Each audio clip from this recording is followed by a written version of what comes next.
మీరున్నది రాజకీయ నాయకులు తొత్తులు అవ్వడానికి కాదు, ప్రజాసేవ చేసే పబ్లిక్ సర్వెంట్స్. మీ జీతం వస్తున్నది మేము ట్యాక్స్లు కడుతుంటే, అర్థమైందా అండి? అప్పుడు ఇక్కడ ఎవరైనా ప్రజాప్రతినిధులు ఉంటే కాళ్ళ దగ్గర వేసుకోకండి దయచేసి. మీరే కనుక సరిగ్గా ఉంటే మమ్మల్ని పోలీసులు లిఫ్ట్ చెయ్యరు రోడ్ల మీద నుంచి.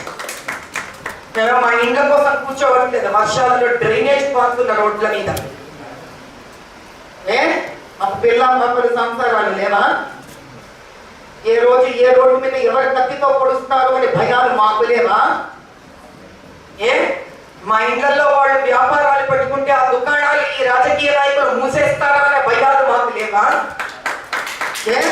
మా పిల్లలు కెఫేలకు షాపింగ్ లోకి వెళితే ఏమైపోతాను అన్న భయం మాకు లేదా?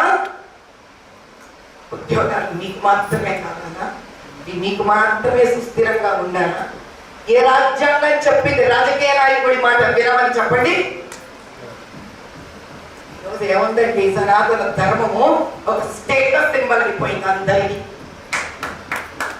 అడిగేవాడు లేక నడుస్తోంది భారతదేశం. ఇలా